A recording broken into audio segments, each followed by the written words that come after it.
medicine given. This is bad, bad, Dr. Rose said to Nathaniel.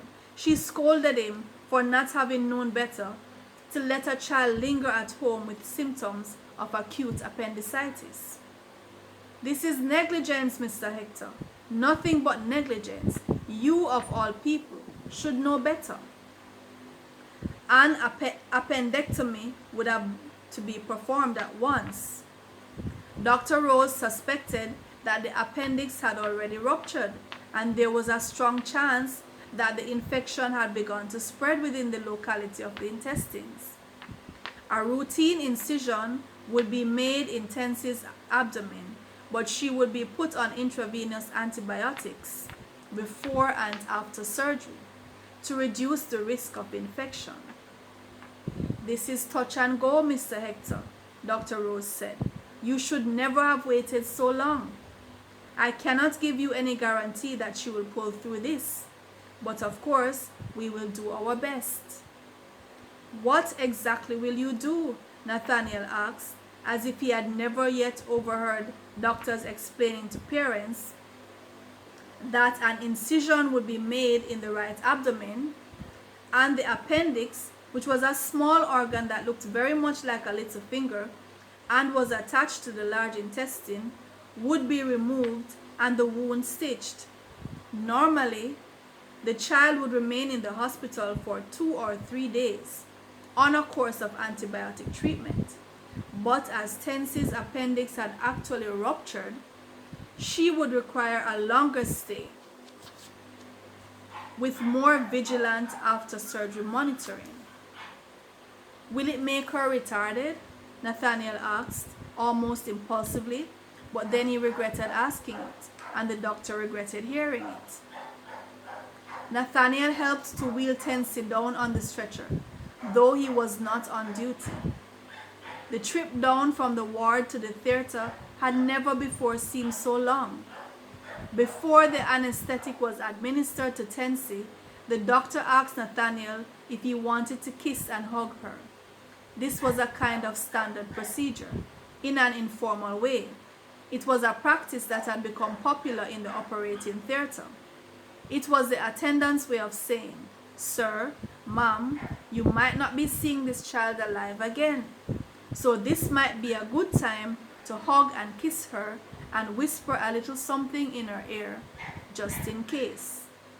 Nathaniel reached down and clasped Tensy's head in the palm of his hand, and he saw Hortense's face, and his face, and Agatha's face, and he tried not to see Stickapin's face. Tensy had started to cry all of a sudden. She was scared. "You will pull through, man," Nathaniel whispered to her. "You are one hell of a fighter. You are the greatest damn champion I have ever seen." The operation itself would not take very long, but it was already night, and Nathaniel told Hortense to take Clay home. He would stay and hold the fort. Nathaniel sat in the waiting hall of the operating theater, with his head tucked into his open palms. He did not have any luck with children, he thought. Maybe it was some kind of curse. His best of intentions always backfired on him. Every few minutes or so, the huge doors of the operating theater would swing open, and Nathaniel would rise instinctively to see if any word had come on Tensy's surgery. But it was usually a porter going in or coming out, or wheeling some child up or down the corridors, or it was a doctor or a nurse or some worried parent who had come to take their post outside the theater, like Nathaniel. He was worried about the surgery itself. Normally, removal of the appendix was a pretty routine and uncomplicated surgery, even in children. But because the appendix had already ruptured, the dangers were very much increased. Nathaniel was also worried about the anesthetic. Ever since he had started working at the hospital, he had heard horrible stories of children who had gone through otherwise successful surgeries, but who for some reason had not been able to wake from the anesthetic and had eventually died. Nathaniel had never seen it happen, but he had heard that it was a practice among nurses in the operating theater to pinch or slap or otherwise prod a child who seemed not to wake beyond the regular sleep time after surgery. Nathaniel hoped that the nurse would have the good sense to give Tensi a firm slap if ever she suspected that the child would not wake. There was a woman waiting in the hall with Nathaniel, and she was pacing up and down and twining her hands over themselves. She was making Nathaniel very nervous, and he wanted very much to ask the woman to leave. But Nathaniel understood what she was going through. Her son had been wheeled in 2 hours ago and was still in surgery to correct an abnormality of the spine. He was one of twins. Nathaniel understood. He was a parent too. Nathaniel went to knock on the huge swinging door that led into the interior chamber, from which branched the operating theater. He knew he was not supposed to do it. Nathaniel had knocked 2 times before within that 1 hour period, and the nurses had set their faces to indicate that they had just about had enough of it. "Yes, Mr. Hector?" A nurse poked her head out. Nathaniel asked again if Tensi was out of the theater yet. "Not yet, Mr. Hector," and the nurse went back inside. Nathaniel could not bear the waiting. That was the thing with Mr. Spiteful. His kind of torture involved long, anguished waiting. Back in the old days, Nathaniel would have told Mr. Spiteful, square and plain, to just take Tensi now, since that was what he clearly intended to do anyway. Nathaniel was very tempted to do this now, but suddenly it occurred to him that that was not what he should do. He owed it to Tensi to put up one last fight on her behalf. "Now you listen to me, Mr. Spiteful. This is no joke anymore," Nathaniel shouted, looking up and wagging his finger. "You can pick on everybody else, but leave my granddaughter alone. I'm warning you." Nathaniel was not sure what exactly he would do if Mr. Spiteful decided to call his bluff. If he decided not to leave Tensi alone, but he figured that a threat of the nature he had just sent up was in order at this time. The woman waiting in the lobby was wondering if Nathaniel was mad. "I'm through playing games with you, sir," Nathaniel was saying to the ceiling. "Are you praying?" the lady asked Nathaniel. "You have to be humble when you pray." "I am not praying," Nathaniel said. Just then, the nurse stuck her head through the slightly open door. She was still wearing her sterile cap and gloves. "The operation is over and everything went okay so far," she said. "As soon as she wakes up, you can push her back up to the ward." Nathaniel was relieved, but there was one hurdle left to jump, the whole matter of the anesthetic. Nathaniel did not see how he had let it slip him to remind the nurse to give Tensi a good slap just in case. But he had been so relieved with the fact that the surgery had been over that he had forgotten to prompt the nurse. He could kick himself. But he caught hold of her the next time she passed by the lobby on her way up to the X-ray department. "Is she awake yet, nurse?" Nathaniel asked. "Mr. Hector, she has only been sleeping for half an hour," the nurse responded, slightly peeved. A few minutes later, when the nurse was on her way back to the operating lounge, Nathaniel stopped her again. "Maybe you could just give her a little pinch," he said. The nurse hissed. But at 9 o'clock that night, Nathaniel was merrily pushing the stretcher up the ward, and Tensi was wide awake, so much so that they were already talking about making blue draws as soon as Tensi came home. End of chapter 11, and now chapter 12, the final chapter.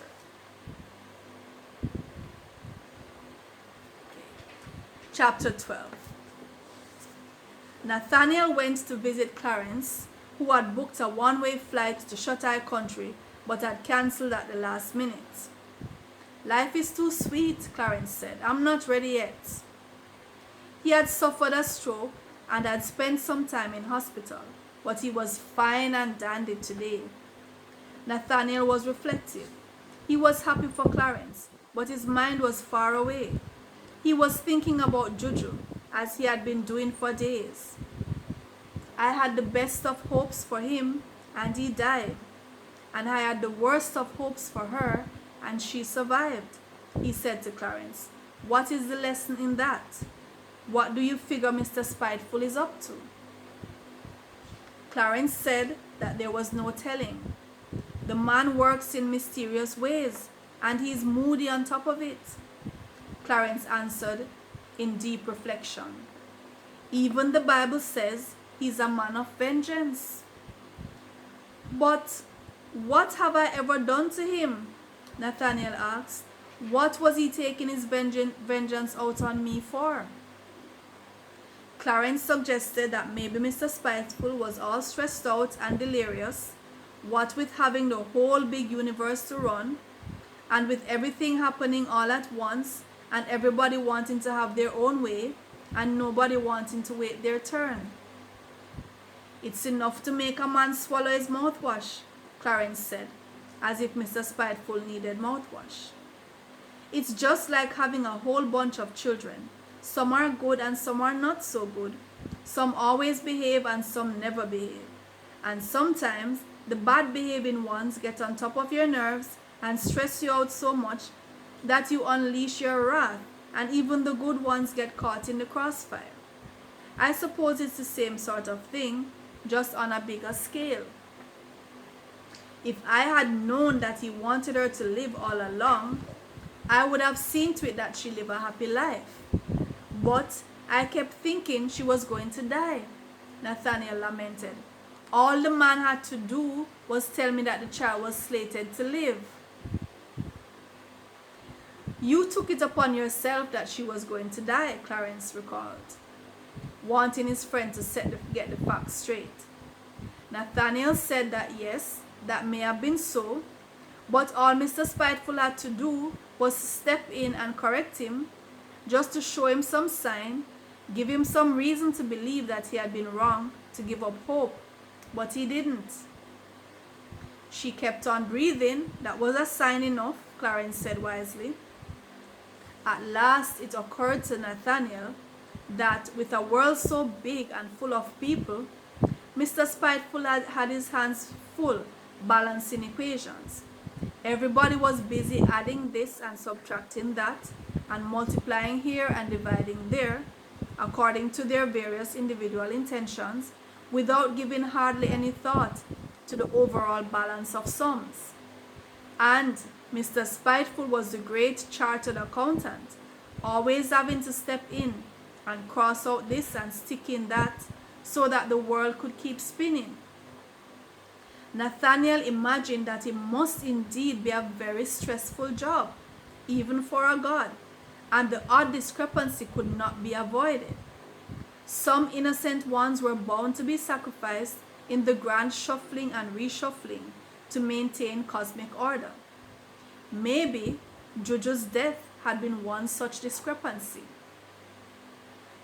Then there was the equally feasible notion that the creator of all things, who was evidently omniscient and omnipresent and omnipotent and many other omni-words, may very well deliberately put hardships and trials in a person's way, so as to stimulate some growth in that person. It would not be far-fetched to think that a god would want to do such a thing, the ultimate goal being building the character of his creations. That would be like enduring a long fable to learn the moral, or searching a parable for the hidden meaning, though the process was painstaking. And was he not at liberty to do so? Was it not his prerogative as supreme creator? For some would ask, what would be the purpose to life if there was nothing to learn? And what would be the value of a victory if the battle had not been such a challenge. It did appear that things were more cherished that were attained through some rigorous process, and that lessons were more deeply understood through practice than theory. But then there was another approach, which actually was the first one that Nathaniel had taken years ago, and that was the notion that there was no creator. Did he even exist? And even if he did exist, did he even have time to bother himself about terrestrial matters, or even to influence their outcome, much more discriminate against mortal souls? Were there not more cosmic duties to attend to? Were there not galaxies to hold together, and stars to bring into being, and comets to monitor? It may very well be that, having been created, mortal man was now left to the cause and effects of his own whims. With this came the inevitable conclusion that mankind, each man actually, was responsible for his actions and was subject to the meanderings of a blind, universal retribution, which did not discriminate with any sense of emotion, but acted according to stern physical laws. Sometimes you could get caught in the way of someone and their retribution. Maybe your terrible fate was not fate at all, but unfortunate coincidence. It is usually only when one has climbed the mountain of life for roughly 60 years that he can have the panorama of such thoughts at his disposal, and it is usually very late in coming, because by now he is so damn tired. And it usually isn't of any benefit to anyone else, because nobody will believe him. The young never take your word for it.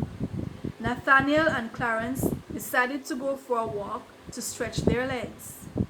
They had to walk slowly though, for Clarence hadn't fully recovered, though no one could tell him that.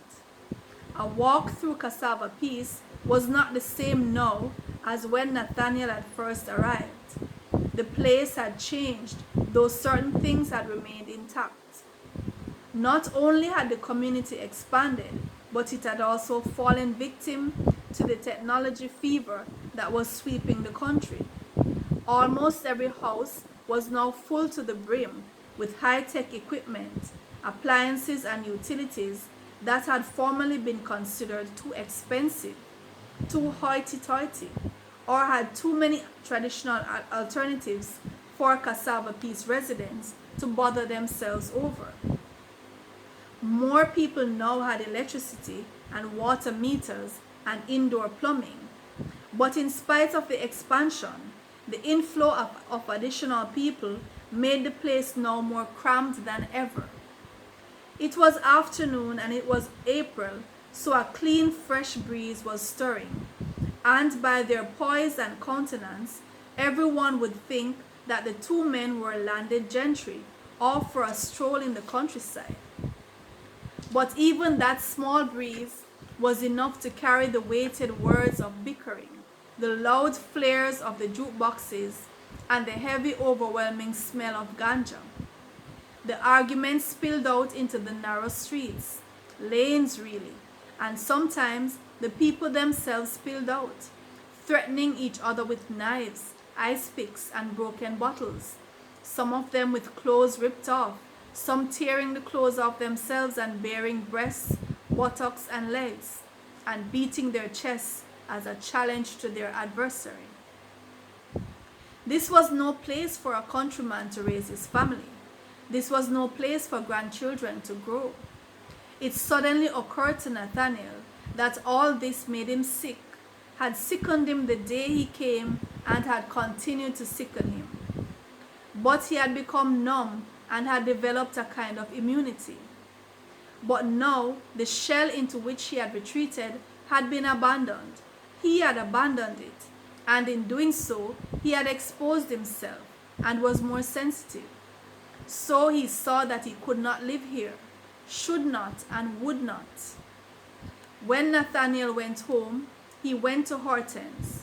It is full time that we go home." That was all he said.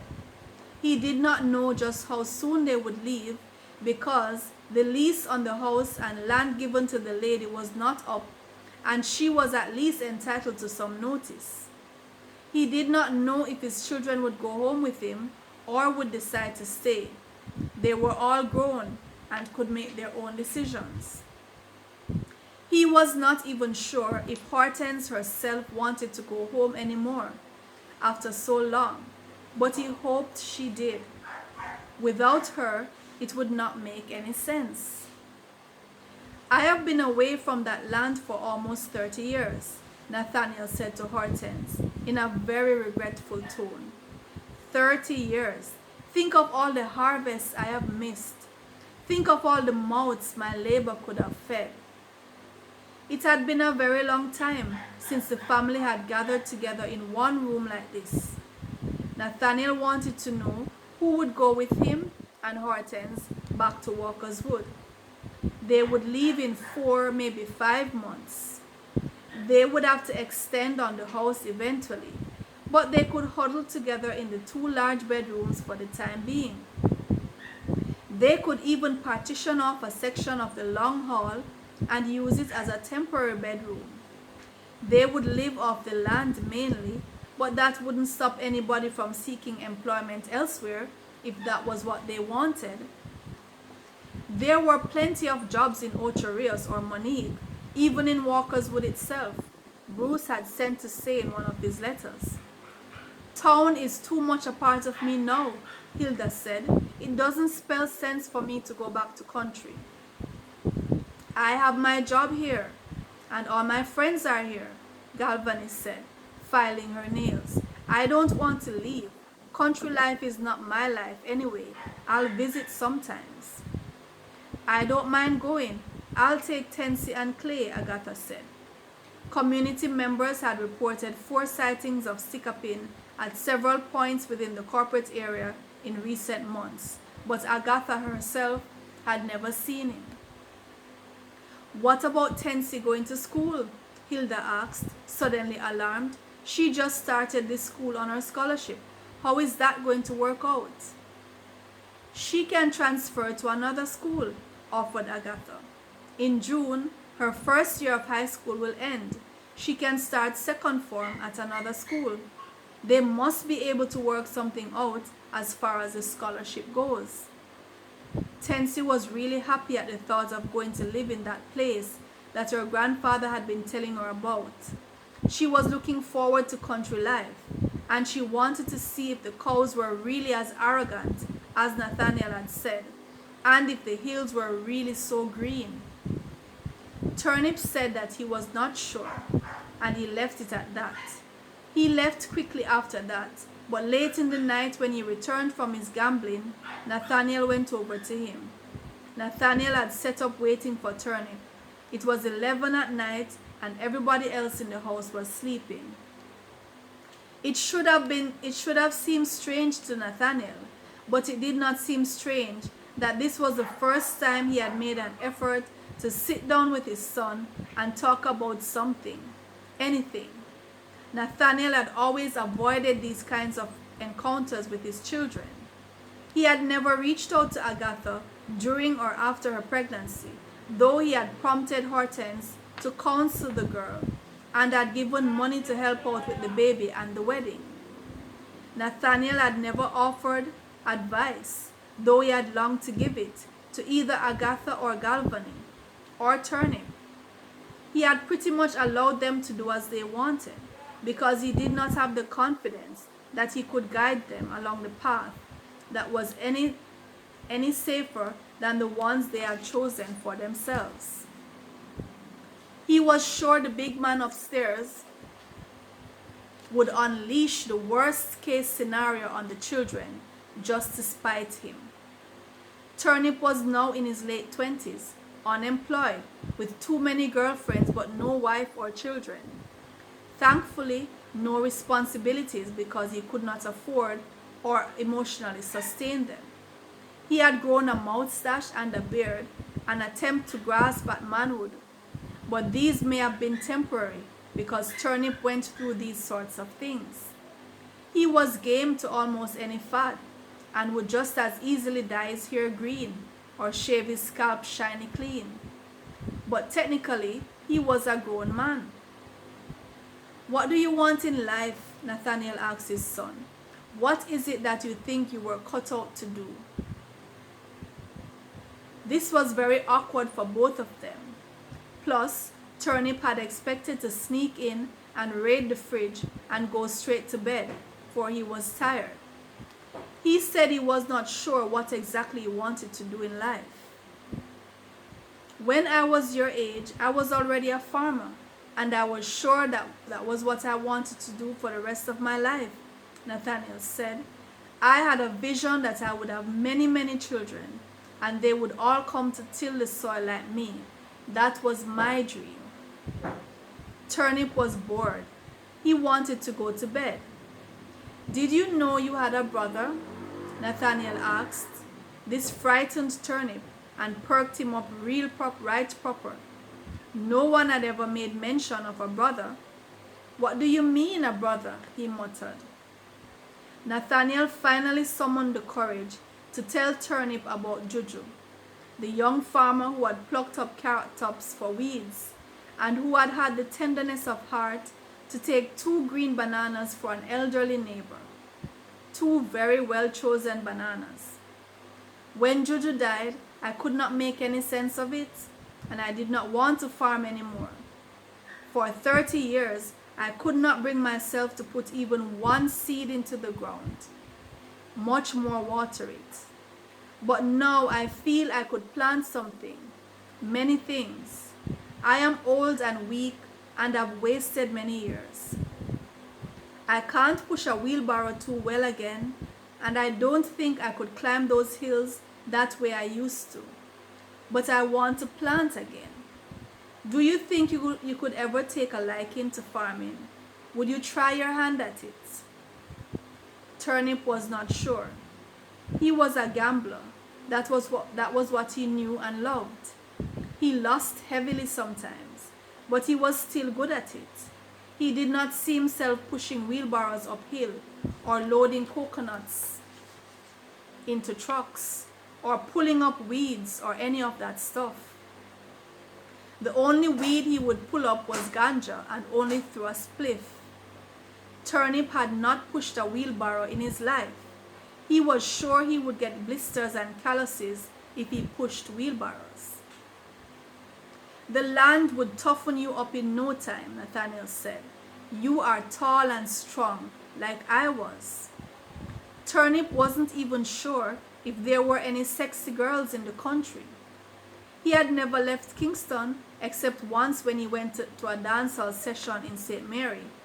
He could not picture himself in water boots up to his knees and old torn shirts and dirty trousers, walking beside a flea-bitten donkey. No, he would not try his hand at farming. Thanks for the offer. "We're going on the first train smoking," Nathaniel said excitingly to Hortense. "We're going tomorrow, come rain or shine, earthquake or brimstone.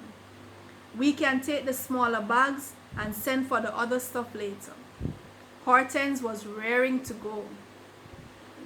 There were people to say goodbye to, like Clarence and the shopkeeper and the barber and Miss Myers, the teacher who had guided Tensie, and too many other people to count. A small van had been hired to take Hortense and Nathaniel, Agatha, Tensie and Clay, along with the first portion of their luggage. They had accumulated many material items over the 30 years. They could not take all of them with them, and they did not need to take all with them. Certain things that were of indispensable value in the city seemed irrelevant, cumbersome, and redundant in the country. The removal van had come early, before daybreak, and everyone had given a hand in getting things into the back of it and securing the tarpaulin around the frame of the van. Then they all climbed in, Hortense and Agatha in the front seat with the driver, and Nathaniel around the back with Tensie and Clay. The driver was revving and had already turned the van when Galvani and Hilda came running out of the house. "Wait, wait," they shouted. "Turnip is coming."